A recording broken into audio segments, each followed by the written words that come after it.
I grew up hearing about Tanzania from my aunt who I traveled with. And in preparation for my trip, she showed me some videos of trips past. And literally as soon as the videos started playing, my uncle, my aunt, and her cousin, who have all been to Tanzania before, just immediately started weeping. And I'm not great in emotional situations like that, so it made me feel really uncomfortable, and I was like floundering for something to say, and I remember saying, like, I'm so excited for my life to change. And it has. It's hard for me to talk about it because I feel like I went through this profound inner change and no one around me was there to see it or experience the same thing or go through any like emotional, moral change the way that I did. And so I've really struggled in encapsulating what this trip meant to me, but I'm hoping this video will capture that.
Iwapo sasa kutoka daraja la Majonata kuja kama kidogo barabara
he started, but he said, "Oh, look here.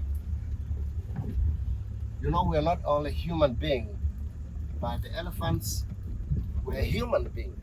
Oh yeah, I remember this. Remember the story? Yeah, but tell Hannah. Just for the interest. Mm-hmm. And then they say the elephant, according to our culture, the girl when gets ready to go to the husband, there is a ceremony, and this ceremony is taking her out of the main gate from home, and normally they put him some animal fats on the forehead, Mm-hmm. so that when you walk, you need to arrive to your parents-in-law to be before it get melted off. Oh. Yeah. So then this lady actually loved her mother very well, and she felt so bad to leave the mother and go start a new life with a husband. But she was trained because before you get married or before you marry, you must get the story. I mean, you must get the knowledge of life and the family, Right. and whatever, and how you behave and what you do and whatever. So, but she loved the mother very well. So she was like, "Oh, can I leave my mother really?" And once you say bye and you get out of the gate, you'll never return. You got to stay with your husband's And his family. for about 6 months, so that they learn how hardworking you are and behavior in general and everything. Yeah. So this lady was kind of resisting that. This is so bad. I can leave my mother. So she was told, "Let's go. It's time."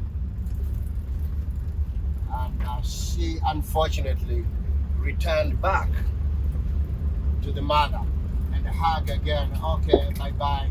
So the mother started crying. She know that you already disobeyed the cultural rules, and then she started thinking, "Why my mother is crying?" And then she said, "Okay."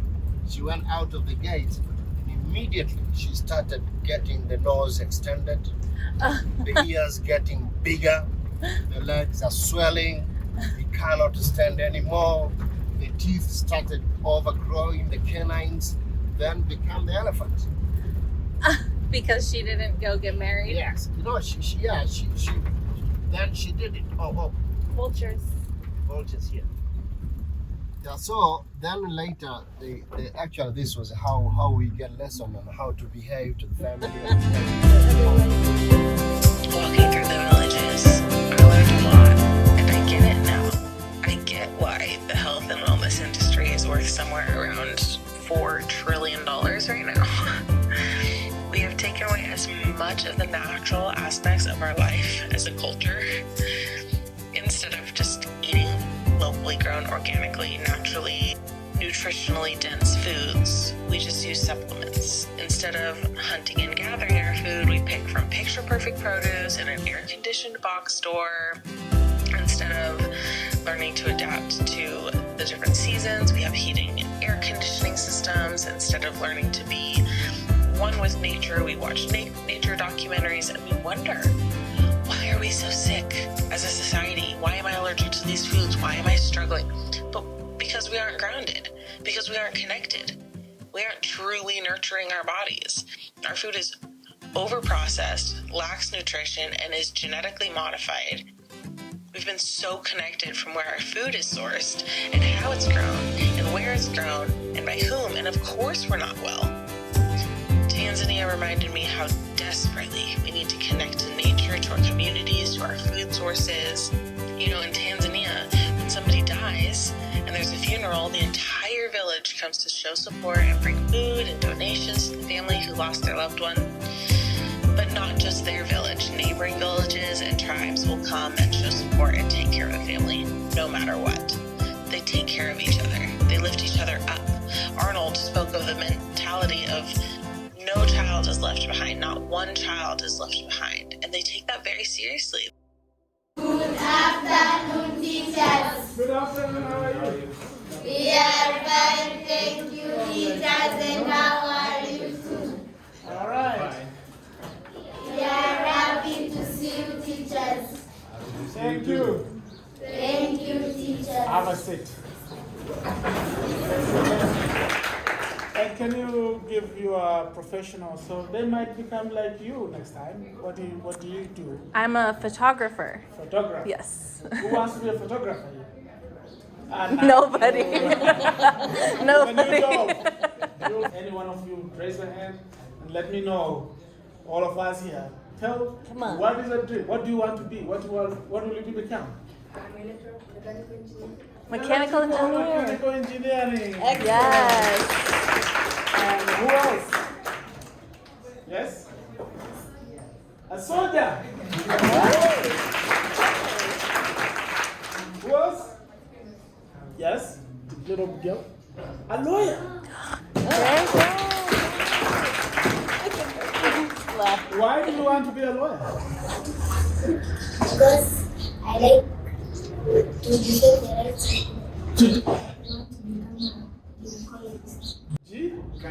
of Gynecology is very important. Yes.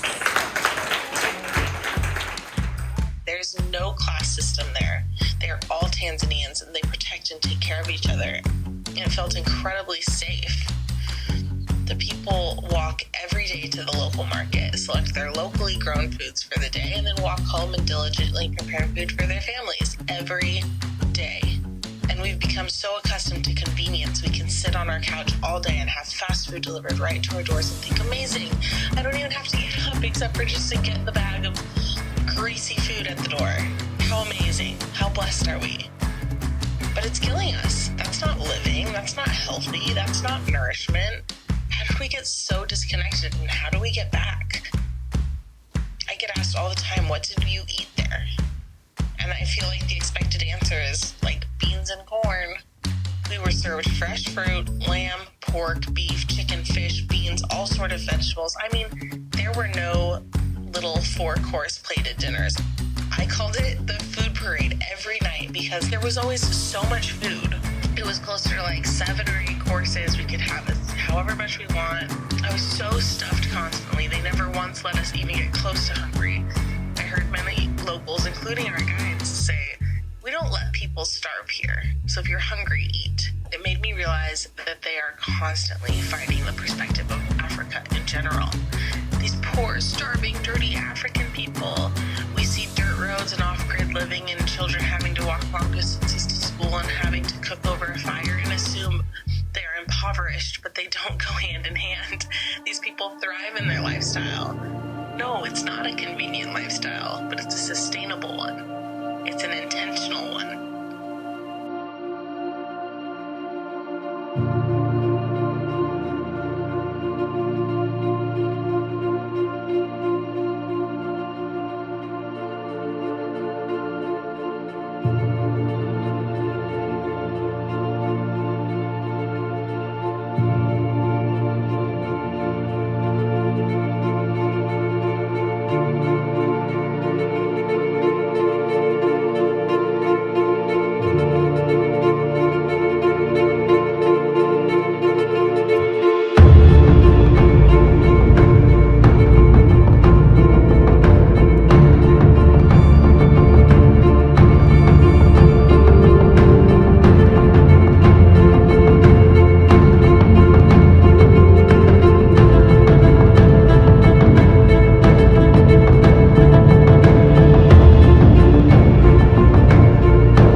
actually because of the moon.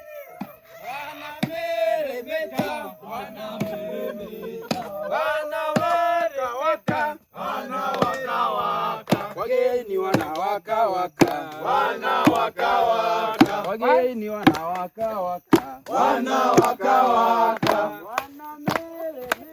wanameremeta, wanawaka waka, wanawaka waka, wageni wanawaka waka, wanawaka waka, wageni wanawaka waka, wanawaka waka, bibi anawaka waka, wanawaka waka, nzuri sana, wageni wakaribishwa Tanzania yetu, hakuna matata, nataka kumuona simba, hakuna matata, naye chui wetu, hakuna matata, naye duma wetu, hakuna matata. Hey, jambo bwana, habari gani?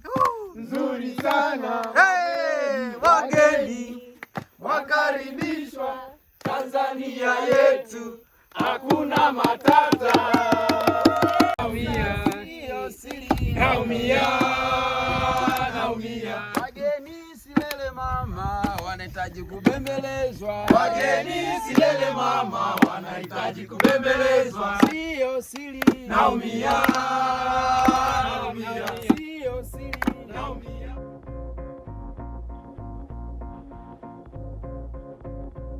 The last entry I wrote is we are all citizens of the same world, which is something I think I heard Eugene say, and kind of his mission and his kind of purpose behind the way he's built his business around conservation and giving back to the community and including the entire world in his mission.